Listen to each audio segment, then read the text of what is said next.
चाचा चौधरी और हाईवे के लुटेरे। एक दिन एक हाईवे पर 3 बदमाश। लूटमार करने के लिए ये हाईवे अच्छा है, आसपास पुलिस नहीं है। लेकिन गशीबन, तेज रफ्तार जाती हुई गाड़ियों को हम रोकेंगे कैसे? उन्हें रोकना मेरा काम है। तुम्हारे गिरोह में मिलने से पहले मैं बम्बई फिल्म स्टूडियो में मेकअप मैन था। वह हुनर यहाँ काम आएगा। इतना कहकर वह अपने झोले में से एक रंग का डिब्बा निकालता है। यह लाल रंग मैं अपने ऊपर डाल लेता हूँ। दूर से देखने पर ये खून लगेगा। वाह पादबन, मानना पड़ेगा कि तुम्हारा मेकअप करने का आर्ट तारीफ के काबिल है। मैं सड़क पर लेट जाता हूँ। और वह सड़क पर लेट जाता है। आने वाला समझेगा कि कोई गाड़ी मुझे टक्कर मार कर चली गई है। मोटप्पन, मुझे दूर से एक कार आती दिखाई दे रही है, हमें छुप जाना चाहिए। इधर कार में नीलम, शहर के 5 स्टार होटल में हमारा कमरा बुक है। हम 1 सप्ताह निश्चिंत होकर छुट्टियां मनाएंगे। तभी उनकी नजर सड़क पर पड़े हुए बदमाश पर जाती है। दीपक, सामने देखो। लगता है हाईवे पर कोई ट्रक उस बेचारे को कुचल गया है। मैं कार रोकता हूँ, वह कार को रोकता है और बदमाश की तरफ बढ़ता है। हमें इसे उठाकर अस्पताल ले जाना चाहिए, शायद इसकी जान बच जाए। तभी आप यह तकलीफ ना करें। और तुम तो बिल्कुल ठीक ठाक हो। तुम सारा कैश और जेवरात इधर दे दो, नहीं तो वो चीजें हम तुम्हें मारने के बाद ले लेंगे। वह आदमी अपना पर्स बदमाशों के हवाले कर देता है। यह रहा मेरा पर्स। मैंने अपने सारे जेवर उतार दिए हैं, अब हमें छोड़ दो। गशीबन, इनके टायरों की हवा निकाल दो, कहीं यह जाकर पुलिस को इत्तला ना दे दे। वह दंपत्ति अपनी कार को धकेलते हुए वहां से चल देते हैं। हा हा हा हा। जब तक वह कार को धकेलते हुए शहर पहुंचेंगे, हम अपना काम खत्म करके रफू चक्कर हो जाएंगे।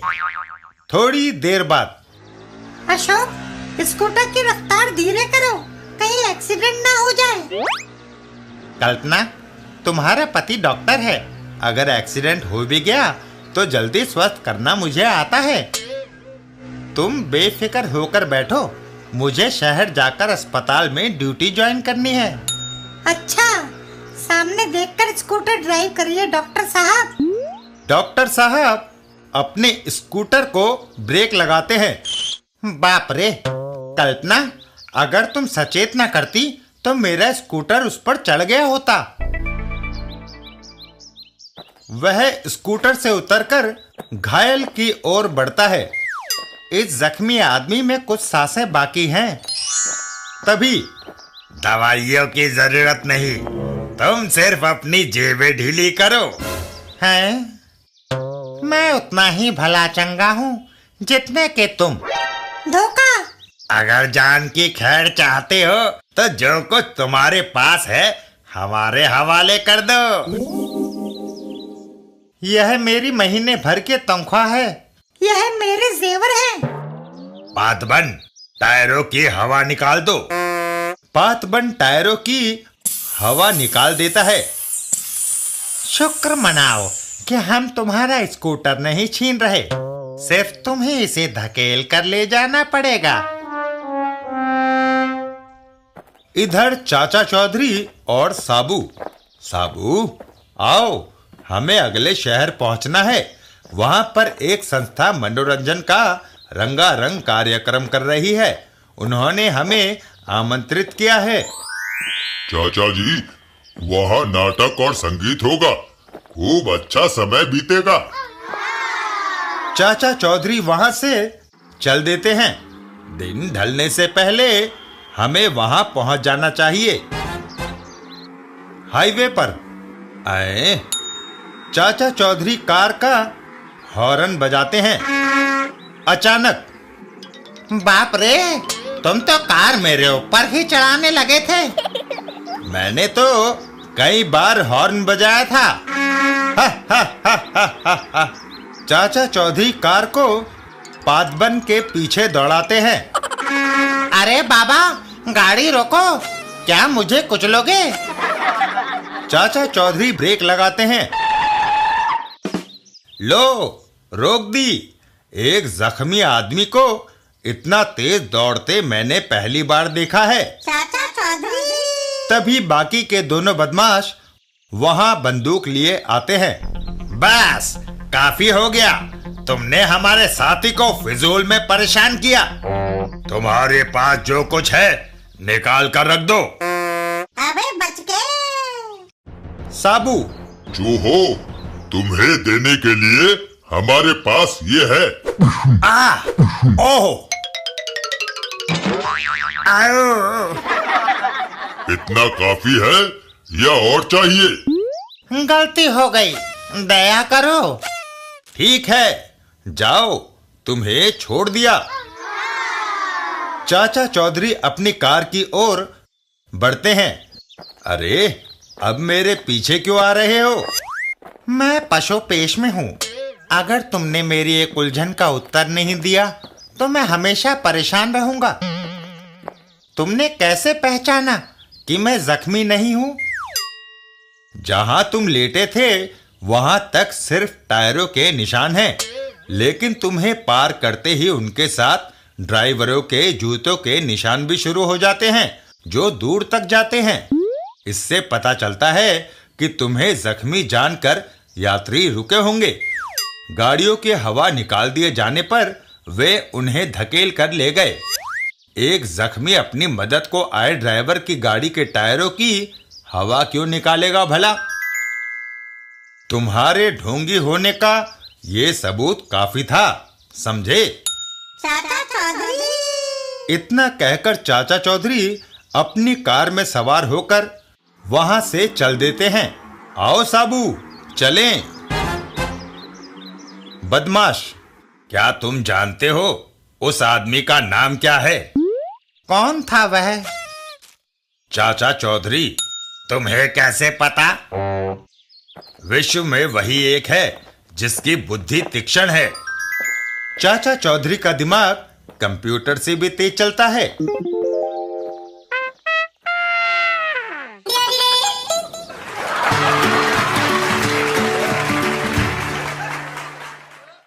चाचा चौधरी और मौसम की आंख मिचोली। एक दिन चाचा चौधरी और साबू। चाचा जी, देखिए कुदरत का चमत्कार।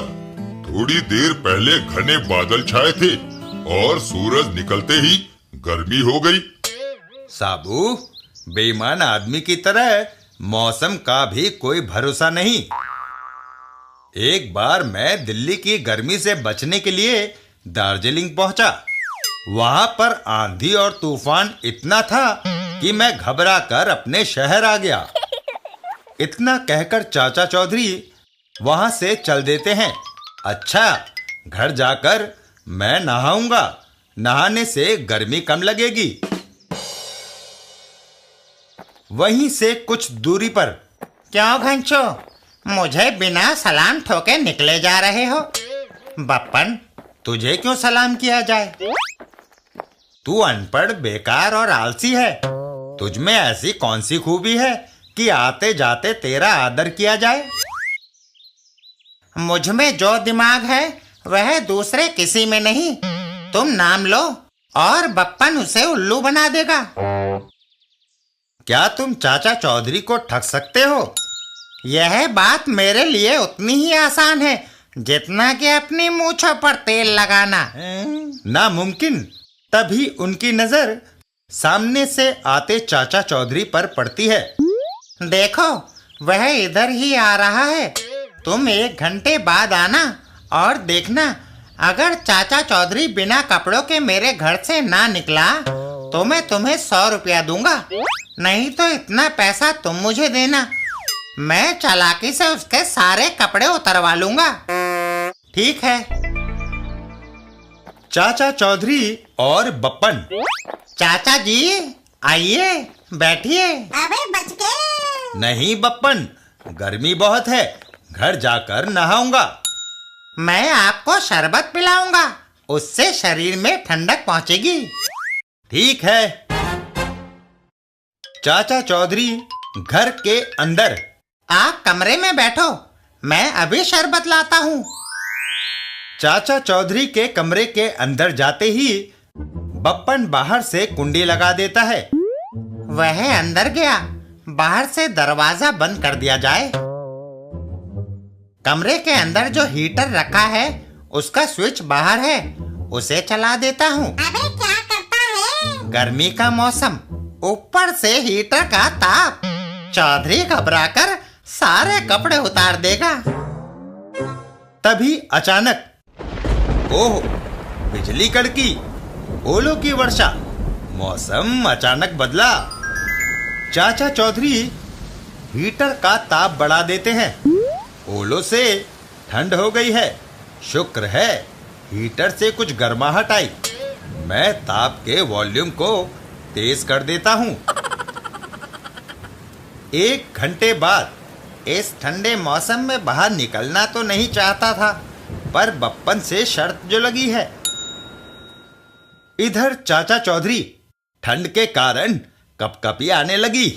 शुक्र है यह कंबल मेज पर पड़ा था। चाचा चौधरी कंबल को भी ओढ़ लेते हैं। बप्पन कमरे का दरवाजा खोलता है। बप्पन, शरबत नहीं, अब गर्मा गर्म चाय पिलाओ। मौसम ने धोखा दिया। घंशु और बप्पन।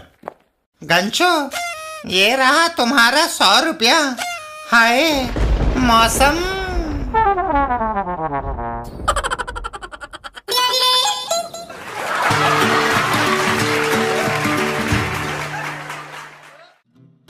चाचा चौधरी का भाग्यफल। एक दिन चाचा चौधरी एक ज्योतिषी के पास। भविष्य फल ₹5। तुम जहां जाओगे वहां दुर्घटना होगी। तभी एक बैल आकर ज्योतिषी को हवा में उछाल देता है। आओ। चाचा चौधरी, तुम्हारी भविष्यवाणी सच्ची निकली। कैसे? तुमने कहा था कि मैं जहां कहीं जाऊंगा वहां दुर्घटना होगी। हाय, मुझे अपनी ही भविष्यवाणी समझने में देर लगी। यह लो अपनी फीस। नहीं बाबा, तुम यहाँ से जल्दी जाओ, वरना कोई और मुसीबत ना आ जाए। चाचा चौधरी वहां से चल देते हैं। ऐसा ही सही। थोड़ा आगे जाने पर, चाचा चौधरी, मेरे अजीज दोस्त, मुझसे मिले बिना ही निकले जा रहे हो। करीम भाई, मैं तुम्हारी भलाई चाहता हूं, इसलिए तुम्हारे पास नहीं आ रहा।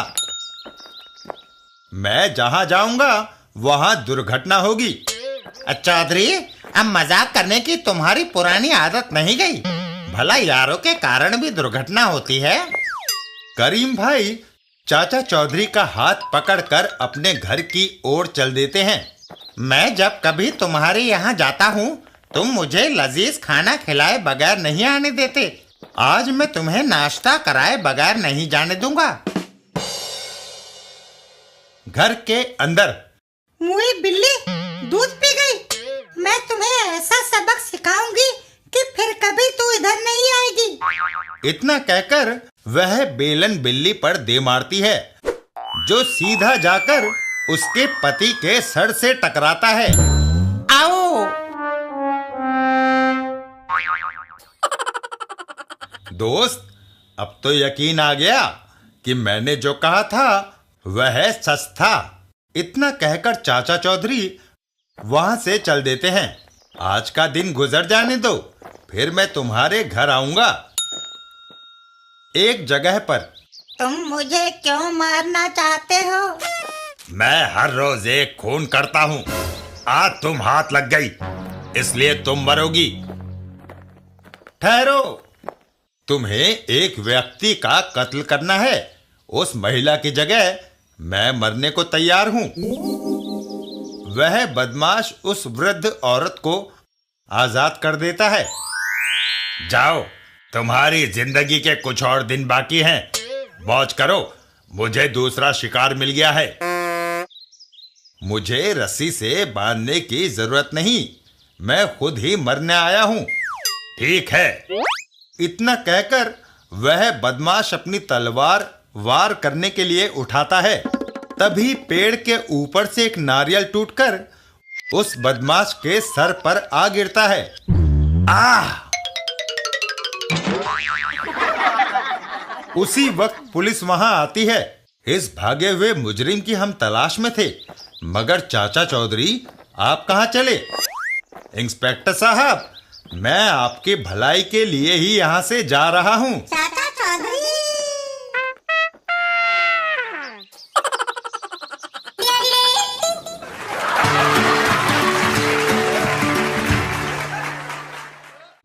चाचा चौधरी और विचित्र द्वीप। एक दिन चाचा चौधरी और साबू सिटी फ्लाइंग क्लब से मैंने ये जहाज किराए पर लिया है। आज हम इसमें सैर करेंगे। चाचा चौधरी और साबू जहाज पर सवार हो जाते हैं। साबू, देखना कहीं तुम्हारा पैर ना फिसल जाए, वरना सैर सपाटे की बजाय दिन अस्पताल में बिताना पड़ेगा। चाचा जी, आप निश्चिंत रहिए, मैंने संतुलन बनाए रखा है। और वो दोनों टेक ऑफ करते हैं। साबू, अब हम टेक ऑफ कर रहे हैं। मैं आराम से बैठा हूँ चाचा जी। आसमान में जहाज आसमान में सैकड़ों फीट ऊंचा उड़ रहा है। सारे कलपुर्जे ठीक काम कर रहे हैं। जहाज के बाहर नीचे अरब सागर है चाचा जी। दूर आसमान में कुछ आता दिखाई दे रहा है। तभी तेज आंधी उन्हें घेर लेती है। ओह, तूफान! जहाज के अंदर चाचा चौधरी। ऐसे खराब मौसम में जहाज की छत पर बैठे साबू का बुरा हाल होगा। इमरजेंसी लैंडिंग करना होगा। चाचा चौधरी जहाज को एक द्वीप पर उतारते हैं। चाचा जी जहाज को नीचे उतार रहे हैं। मुझे पेड़ों से अपने सिर को बचाना चाहिए। वो दोनों सुरक्षित नीचे उतर आते हैं। चाचा जी, हम कहाँ हैं? ये तो मैं नहीं जानता, पर इतना कह सकता हूँ कि यह भारत की धरती नहीं है। वो दोनों आगे बढ़ चलते हैं। मुझे तो यह कोई टापू लगता है चाचा जी। साबू, तुम्हारा ख्याल सही है। थोड़ा आगे जाने पर चाचा जी, सामने देखो। साबू, मैंने इतना बड़ा चूहा कभी नहीं देखा। तभी उनकी नजर एक खरगोश पर पड़ती है। खरगोश, यह हमारे देश के ऊंट के बराबर है। इन सबसे ज्यादा विचित्र चीज इधर है। चाचा चौधरी चौंक जाते हैं। हाथी हमारे कुत्ते के बराबर? यहाँ सब उलट है चाचा जी। थोड़ी और दूर जाने पर वह दूर एक महल दिखाई दे रहा है। इसका मतलब है कि इस द्वीप में कोई इंसान भी बसता है। इमारत खूबसूरत है चाचा जी। शायद कोई अंदर हो साबू। इमारत के अंदर तुमने मेरे मगजान द्वीप में घुसपैठ क्यों की? हम घुसपैठिए नहीं हैं। खराब मौसम के कारण कुछ देर के लिए हमें अपना जहाज उतारना पड़ा। आप कौन हैं? मैं यहाँ की मलिका जीन हूँ। यह द्वीप मेरी निजी संपत्ति है। यहाँ बाहरी दुनिया के किसी व्यक्ति को आने की इजाजत मलिका जिन, नाराज ना होइए, हम वापस चले जाते हैं। ठहरो, तुम्हें यहाँ दाखिल होने की सजा मिलेगी। मल्लिका के नाखून से धुआं निकलता है। धुआं साबू को लपेट लेता है और साबू का आकार छोटा हो जाता है। ओहो, तुम्हारा आकार घटकर छोटा हो गया है साबू। अब तुम्हारी बारी है। मल्लिका जीन का एक और वार और चाचा चौधरी लंबे हो जाते हैं। कमाल है। चाचा जी, आप पेड़ जितने बड़े हो गए। अब मेरी समझ में आया साबू कि इस टापू के जीव उलट पुलट क्यों है। मैं इस औरत की नाक तोड़ दूंगा। रुको साबू, वह एक जादूगरनी है। तुम दोनों रसोई घर में जाओ और काम करो। रसोई घर में पता नहीं था कि जिंदगी में प्लेटें भी धोनी पड़ेंगी। चाचा जी, क्यों ना हम निकल भागे। साबू, अगर इस हालत में हम अपने वतन गए तो वहाँ हमारे शरीर के आकार को देखकर हर कोई हमारी खिल्ली उड़ाएगा, इसलिए इंतजार करो। रात होने पर चाचा जी, रात हो गई है। मगर मैडम जाग रही है। लगता है यहाँ रात को कोई सोता नहीं। हमें दिन रात काम करना है। सुबह होने पर मल्लिका जीन जंगल को जाओ और लकड़ियाँ काट कर लाओ, फिर आकर उन्हें जलाना और मेरे लिए खाना पकाना। चाचा चौधरी और साबू जंगल की ओर चल देते हैं। यह गुलामों की जिंदगी से भी बदतर है। कम से कम उन्हें कुछ वक्त आराम करने को तो मिलता है। साबू, लकड़ियाँ कट गई, इन्हें टोकरी में डाल दो। तुम बोल क्यों नहीं रहे?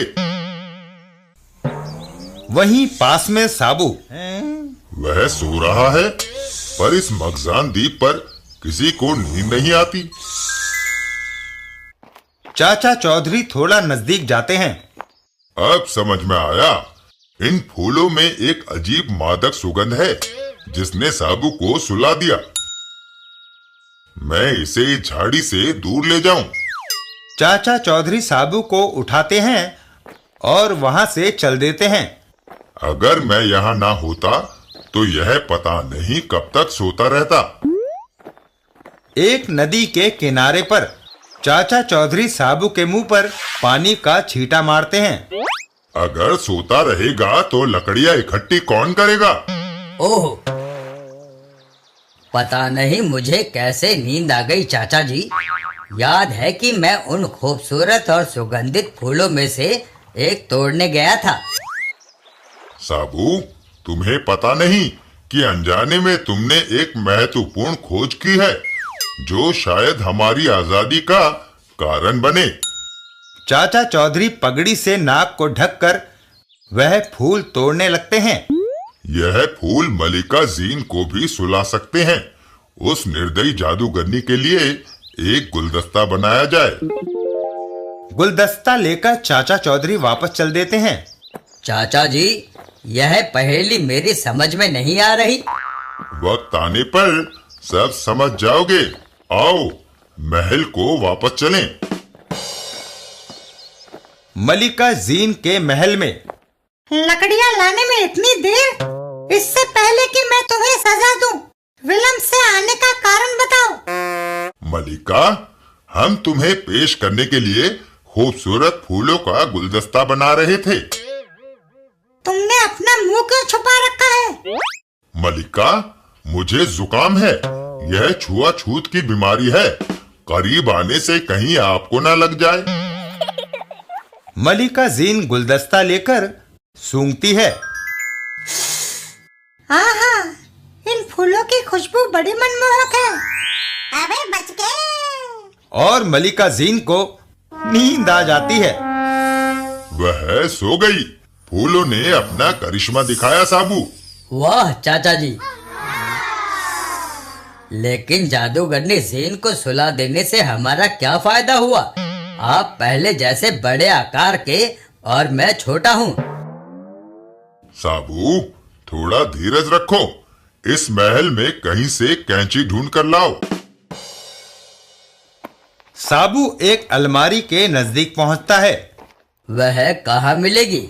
इस अलमारी में खोजना चाहिए। अलमारी के अंदर यह कैंची ही लगती है। लीजिए, यह आ गई। लेकिन इससे क्या होगा? साबू, यह कैंची हमारी गुलामी के बंधन काटेगी। चाचा चौधरी कैंची लेकर मलिका जीन के पास पहुंचते हैं। मलिका जीन उंगली उठाते ही जादू चलाती है। इससे पता चलता है कि जादू नाखून में है। इसलिए नाखून काटते ही जादू खत्म हो जाएगा। चाचा चौधरी मलिका जीन के नाखून काट डालते हैं। दोनों हाथों के सारे नाखून कट गए। अब मलिका जीन एक साधारण औरत है। तभी करिश्मा होता है। जादू खत्म होते ही मैं अपने असली आकार में आ गया चाचा जी। और मैं भी। वरना इस महंगाई में मैं जब कभी नए कपड़े सिलाता तो बड़ा खर्चा आता साबू। इस टापू का अजीबोगरीब अनुभव मैं कभी नहीं भूलूंगा चाचा जी। साबू, यह एक दिलचस्प याददाश्त रहेगी। मलिका जीन। हाँ, मेरा सिर चकरा रहा है। जिंदगी में पहली बार मुझे नींद आई। चाचा चौधरी। इधर महल के बाहर चाचा चौधरी और साबू। देखो, सारे जीव जंतु भी अपने असली रूप में आ गए। नकली वातावरण का युग समाप्त हुआ। तभी ठहरो, मुझे सुलाकर भाग जाना चाहते थे। मैडम, तुम्हारे जादू से यहाँ की हर चीज मुक्त हो गई है। तुम भी एक आम महिला की तरह जीना सीखो। चलो साबू। चाचा चौधरी और साबू वहाँ से चल देते हैं। मेरे मगजान टापू से आज तक कोई नहीं भाग कर जा सका। तुम्हें सजा भुगतनी होगी। इतना कहकर मलिका जीन अपनी उंगली से जादुई इशारा करती है। लेकिन ओह, मेरी उंगलियों को क्या हो गया? इनसे जादू क्यों नहीं उत्पन्न हो रहा? चाचा चौधरी और साबू। चाचा जी, जहाज की स्पीड बढ़ाओ। मौसम साफ रहते हम अपने देश पहुंच जाएं।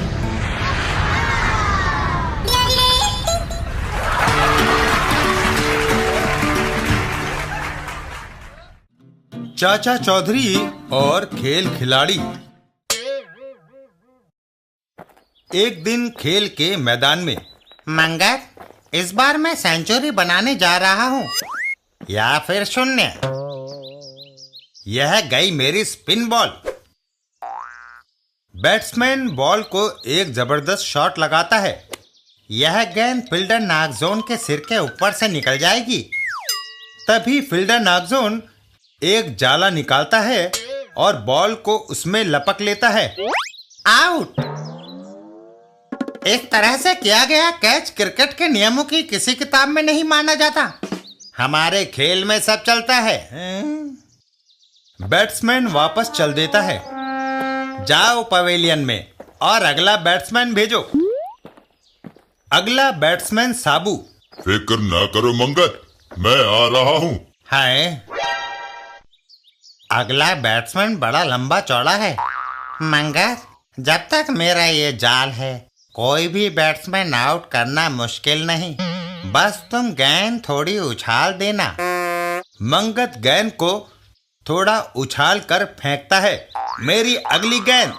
साबू एक जोरदार शॉट लगाता है और बॉल हवा में ऊंची उछल जाती है। नागजोन, गेंद बहुत ऊंची चली गई है।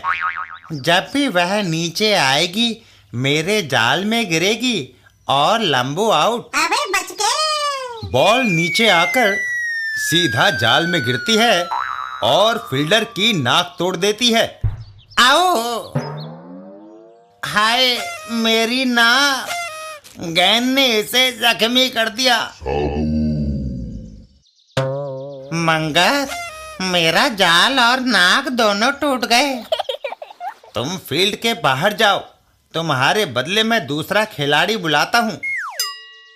जोशीले, मैदान में आओ और नाकजोन की जगह फील्डिंग करो। जोशीला मैदान में आता है। वह बेवकूफ था जो कच्चा जाल लेकर फील्डिंग करता था। मैं यह पीतल की मजबूत बाल्टी लाया हूँ। बैट्समैन अब आउट समझो। मंगत अगली बॉल फेंकता है। ये संभालो मेरी गुगली। साबू का एक और जोरदार शॉट। जोशीले, लपको। जोशीले की बाल्टी के तले से बॉल टकराकर सीधा मंगत के सिर पर गिरती है। ओह! आओ, दर्द के मारे मेरी खोपड़ी सन हो गई। हम काफी पिट लिए। मास्टर फौलाद के पास चलते हैं, वह इस लंबू से निपटने का तरीका बताएगा। साबू और मंगत 1 घंटे का लंच ब्रेक, उसके बाद खेल शुरू होगा। बड़ी जल्दी विश्राम कर दिया। हमारे यहाँ ऐसा ही होता है। और दोनों वहां से चल देते हैं। आओ, वह पास ही है।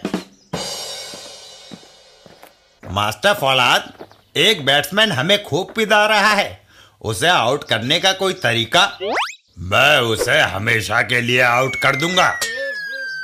क्रिकेट भी कोई खेल है। चक्का फेंकने के लिए उसे चैलेंज करना चाहिए।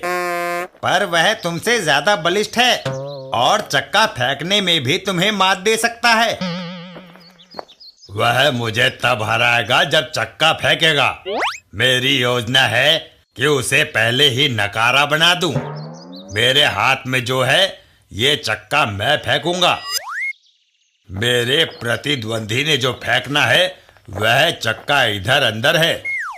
मास्टर फौलाद उन्हें इमारत के अंदर लेकर जाता है और वहां आग में तपते हुए चक्के को पकड़ से उठाता है।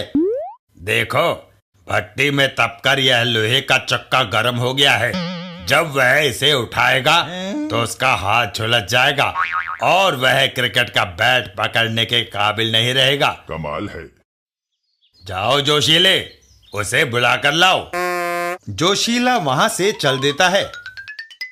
साबू, खाली बैठे बोर हो जाओगे। जब तक लंच ब्रेक है वहां जाकर चक्का फेंकने का खेल क्यों नहीं खेलते? वाह, ताकत आजमाने का वह अच्छा खेल है। इधर मास्टर फौलाद, लोहे के गरम चक्के को पत्थर पर रख दूं। तभी साबू वहां आता है।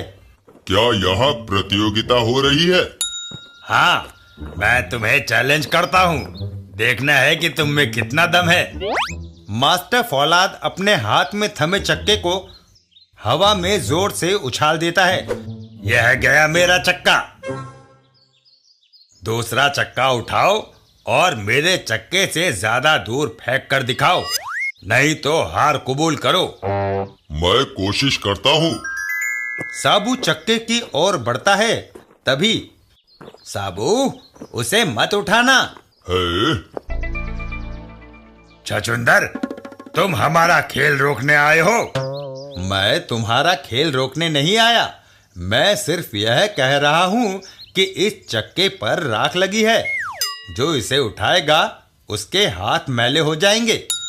चाचा चौधरी पानी से भरी बाल्टी चक्के के ऊपर उलट देते हैं। क्यों ना चक्के को पानी से धोकर साफ कर दिया जाए। चाचा चौधरी। और फिर साबू, अब चक्का उठाओ और फेंको। साबू चक्के को उठाकर हवा में उछाल देता है। वाह, वह बादलों में गया।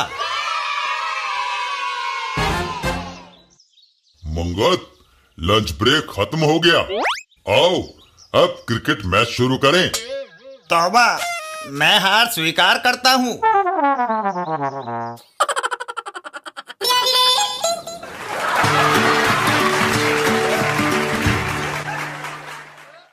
चाचा चौधरी और पत्नी के लिए साड़ी।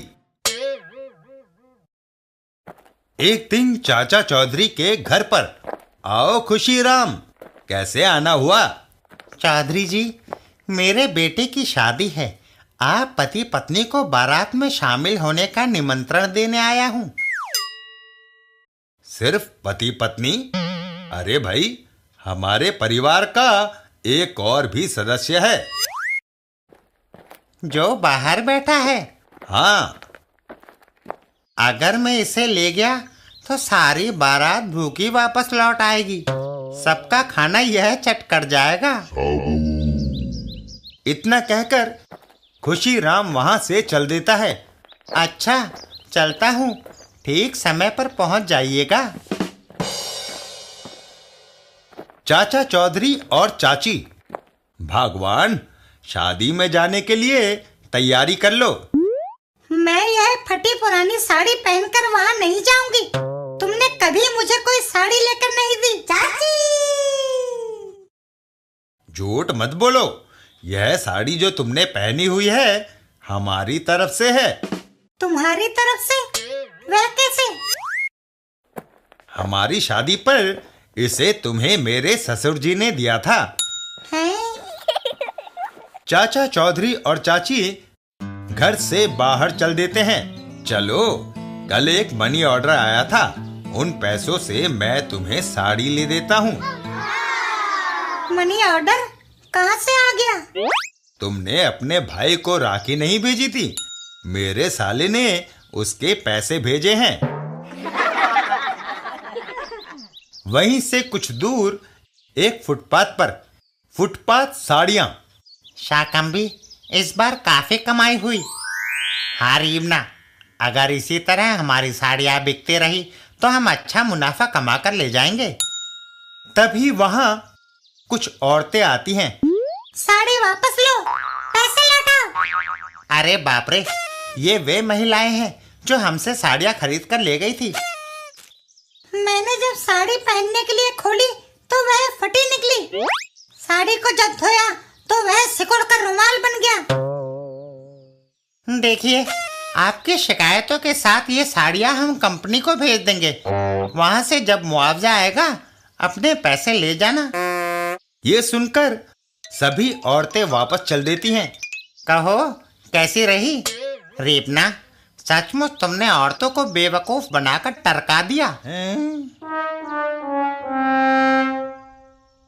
रास्ते में चाचा चौधरी और चाची दोनों ठग निकले। वह कटिया साड़ियाँ बेचते हैं। आइए, आपकी पत्नी के लिए बढ़िया साड़ी दिखाऊं।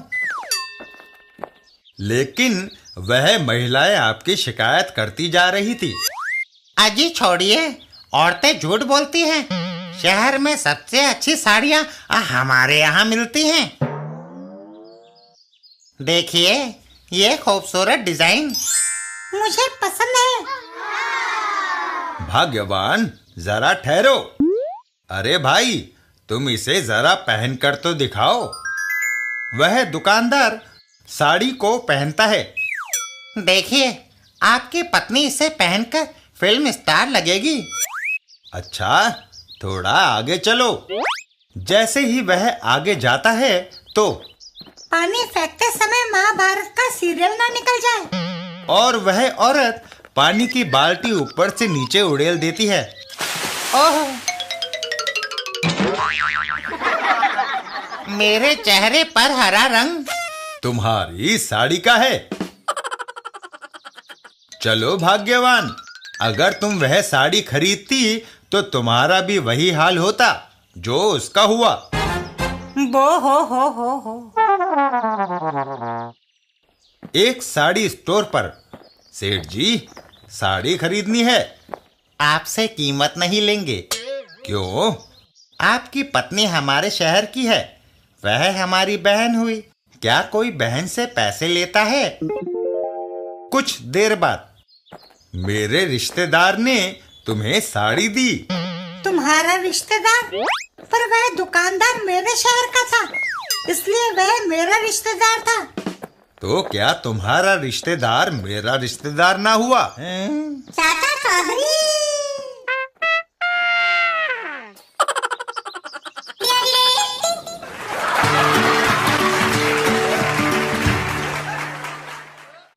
चाचा चौधरी और अंडा चोर। एक दिन चाचा चौधरी के घर पर, भाग्यवान, मुर्गी के पीछे पीछे क्यों घूम रही हो? मैं देख रही हूँ जी कि वह अंडा कब देती है। प्रेशर कुकर की तरह मुर्गी के अंडा देने का कोई टाइम सेट थोड़ा ही होता है। आओ बाहर चलकर शॉपिंग कर आएं। वह दोनों घर से बाहर चल देते हैं और डाकू गोबर सिंह उन्हें जाते हुए देखता है। लेकिन अगर हमारे पीछे से मुर्गी ने अंडा दे दिया तब? अंडे में पंख तो नहीं लगे होंगे जो वह फुर से उड़ जाएगा। लौटकर हम उसे ले लेंगे। अंडा? क्यों ना मैं वह अंडा हड़प कर जाऊं? चाचा जी को क्या पता चलेगा कि मुर्गी ने अंडा दिया है या नहीं? यह सोचकर गोबर सिंह मुर्गी की ओर बढ़ जाता है। तभी मुर्गी अंडा दे देती है। आहा, मुर्गी ने अंडा दे दिया। डाकू गोबर सिंह दाएं बाएं नजर फेंकता है, कोई देख तो नहीं रहा, और वह अंडे को उठाने के लिए झुक जाता है। अब यह मेरा है। तभी आए, और फिर डाकू गोबर सिंह आगे आगे और रॉकेट उसके पीछे पीछे। बाप रे, भागो!